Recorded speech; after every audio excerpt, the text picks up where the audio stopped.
Assalamualaikum dan selamat pagi kepada semua murid di kelas 6 Viber. Bersama lagi dengan Cikgu Noraniza untuk kelas Sains tahun 6. Baiklah, pada pagi ini kita akan meneruskan dengan sesi PDPR kita untuk tajuk yang baru, iaitu kemahiran manipulatif. Pada minggu yang lalu, kita telah belajar tentang kemahiran proses sains.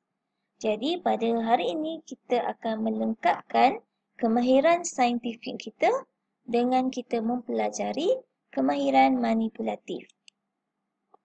Objektif pembelajaran kita pada hari ini adalah di akhir sesi PDPR pada hari ini, murid dapat menyatakan 3 contoh kemahiran manipulatif dengan betul. Yang kedua, murid akan melakar dan melabel 3 peralatan sains dengan jelas dan betul. Kemahiran saintifik terbahagi kepada 2, iaitu kemahiran proses sains dan juga kemahiran manipulatif.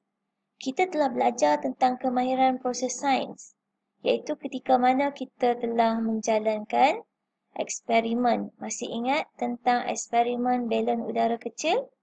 Di situ kita telah mempelajari pelbagai kemahiran proses sains. Jadi pada hari ini kita akan belajar tentang kemahiran manipulatif.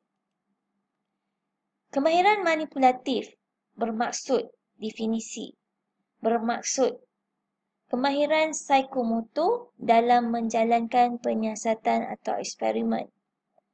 Psikomotor ini bermaksud perbuatan yang kamu lakukan. Kamu melibatkan pergerakan kamu, apa yang kamu buat, kamu punya pergerakan semasa kamu menjalankan eksperimen. Itu semua adalah psikomotor, pergerakan kamu. Kemahiran ini penting bagi membolehkan murid mengendalikan peralatan, bahan serta spesimen hidup atau bukan hidup dengan betul dan selamat. Sebab itu kena belajar kemahiran manipulatif supaya tidak berlaku sebarang kemalangan atau kecederaan semasa kita menjalankan aktiviti atau eksperimen. Baiklah, kemahiran manipulatif yang pertama adalah menggunakan dan mengendalikan peralatan dengan betul. Iaitu ketika kita menjalankan eksperimen, kita memilih peralatan yang sesuai. Sebagai contoh, kamu ingin menyukat isi padu cecair. Apakah peralatan yang sesuai digunakan? Ya, kita perlu menggunakan silinder penyukat. Betul, itu peralatan yang sesuai. Yang kedua, membaca skala peralatan. Tadi kamu telah pilih silinder penyukat. Bagaimana untuk kamu membaca bacaan yang akan kamu perolehi nanti? Sukatan isi padu tersebut, padu cecair tersebut. Aras mata kamu mesti pada paras meniskus cecair. Ingat lagi? Kemudian, mengikut arahan atau kaedah dengan betul. Ikut arahan cikgu dan ikut kaedah yang betul. Sebagai contoh, tadi kamu menyukai isi padu cecair. Apa langkah yang perlu kamu buat? Perhatikan gambar kartun tersebut. Kesemua radas diletakkan di atas permukaan yang rata. Kita nak sukat isi padu cecair, letakkan silinder penyukat di atas meja yang rata. Kemudian, semasa mengambil bacaan, aras mata kamu mesti pada paras meniskus cecair. Rendahkan badan kamu dan lihat aras isi padu cecair dan ambil bacaan, kemudian catatkan. Yang kedua adalah mengendalikan eksperimen dengan betul. Macam mana? Dengan kita mengendalikan spesimen hidup dengan cara yang betul dan spesimen bukan hidup dengan cara yang betul. Contoh, spesimen hidup di sini. Perhatikan gambar tersebut. Murid tersebut ingin menggunakan ikan sebagai spesimen hidup.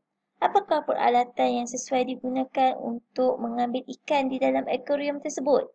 Kita menggunakan jaring. Okey? Kemudian kita masukkan ke dalam akuarium kecil kita yang kita letakkan di atas meja kita. Kemudian apa yang perlu kita buat? Kita jalankan pemerhatian kita terhadap ikan tersebut. Setelah habis sahaja aktiviti kita, kita perlu kembalikan ikan ini ke dalam habitat asalnya. Itu cara kita mengendalikan spesimen hidup. Kalau spesimen bukan hidup, contohnya pasir, kita gunakan pasir dalam aktiviti kita. Kita gunakan batu dalam aktiviti kita. Apa yang perlu kita buat? Adakah kita kena buang dalam tong sampah? Salah. Adakah kita kena buang dalam sinki? Lagilah salah. Jadi kita kena kembalikan kepada tempat asal di mana kita ambil tadi. Letak balik pasir itu di situ dan letak balik batu tu di situ. Di tempat yang asal ya. Baiklah, kemahiran manipulatif yang ketiga, melakar peralatan sains dengan betul. Perhatikan di sini, perlu jelas dan betul. Lakaran kamu yang kamu buat mesti jelas dan betul. Gunakan pensel dan kertas tidak bergaris. Kertas tidak bergaris bermaksud, yang cikgu maksudkan di sini adalah, cuba kamu lihat buku nota sains kamu.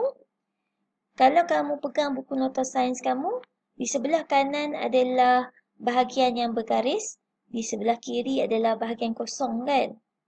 Di bahagian kosong itu adalah tempat untuk kita melakar. Jadi, segala lakaran kita mesti kita lakar pada tempat atau bahagian kertas yang tidak bergaris ya. Kemudian lakaran kita perlu cukup besar, perlu cukup jelas. Sebagai contoh, sekiranya kamu lukis silinder penyukat, mestilah berbentuk silinder penyukat. Jangan bentuk bikar atau kelalangkun pula. Itu salah lah ya. Labelkan. Seperti cikgu labelkan silinder penyukat. Kemudian cikgu letakkan anak panah di sini. Kemudian label tadi, cikgu gariskan. Ini adalah cara melakar yang betul. Faham ya? Kemahiran manipulatif yang keempat adalah membersihkan peralatan sains dengan betul. Perhatikan gambar yang cikgu sertakan di sini. Bersihkan setelah selesai eksperimen dijalankan. Kemahiran manipulatif adalah kemahiran psikomotor. Kamu ambil radas yang kamu gunakan tadi, kamu pergi bersihkan di sinki dalam makmal sains kita. Kemudian, sebelum kamu simpan pada tempat yang betul, kamu kena pastikan alatan atau radas yang kamu gunakan tadi, kamu perlu keringkan. Sebagai contoh, cuba lihat di sini. Murid tersebut membersihkan tabung uji. Murid tersebut menggunakan berus untuk mengeluarkan sisa bahan di dalam tabung uji. Kemudian setelah habis murid tersebut cuci, dia keringkan dengan meletakkan di rak tabung uji. Nampak di sini? Rak tabung uji. Selepas dah kering radas kita, barulah kita simpan pada tempat yang betul. Ya? Okey. Kemahiran yang kelima adalah menyimpan peralatan dan bahan sains pada tempat yang betul.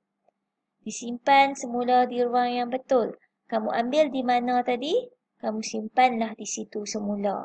Jangan letak di tempat yang berbeza. Mematuhi arahan penyimpanan. Kamu lihat bagaimana alatan tersebut tadi disimpankan. Kalau diletakkan secara berdiri, letakkan secara berdiri. Sebagai contoh, selalunya peralatan sains kita susun mengikut ketinggian yang sama. Kita tidak letak kucar kacir, tinggi rendah, tidak. Kita letak pada ketinggian yang sama dalam susunan yang kita nampak kemas. Contoh, bikar kita letak dalam ruang bikar.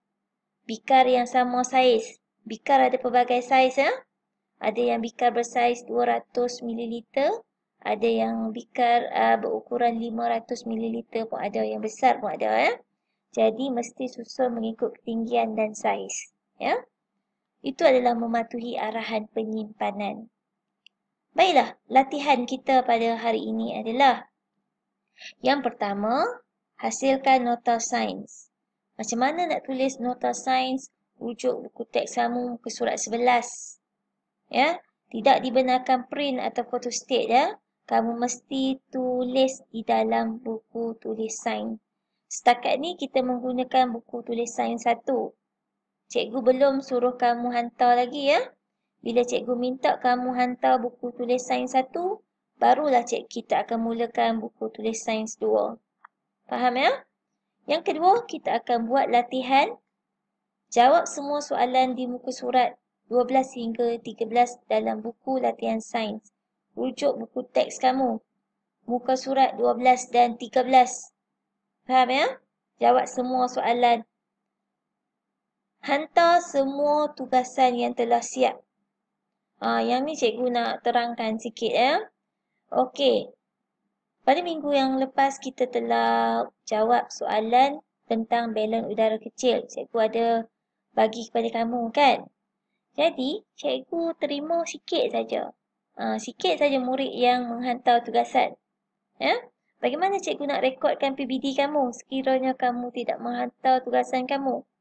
Bagaimana cikgu nak tahu prestasi kamu? Jadi, kamu tolong hantar tugasan kamu melalui Telegram cikgu. Hantar melalui Telegram cikgu. Bagi murid-murid yang menghadapi kekangan, tak apa. Nanti bila cikgu bagi arahan untuk pulangkan buku tulis sains 1, sila pastikan kamu menyiapkan semua tugasan kamu ya. Pastikan siap semua tugasan kamu. Ya, cikgu memang rekod setiap hantaran kamu pada cikgu. Cikgu rekod ya. Cikgu tahu siapa yang hantar, siapa yang tak hantar. Baiklah, sampai di sini dulu untuk bahagian pertama sesi PDPR kita pada pagi ini. Kita akan teruskan dengan bahagian yang kedua iaitu bimbingan. Macam mana untuk kamu jawab latihan yang cikgu beri ni. Cikgu nak bagi bimbingan dulu. Baiklah ya. Okey, terima kasih semua. Assalamualaikum warahmatullahi wabarakatuh.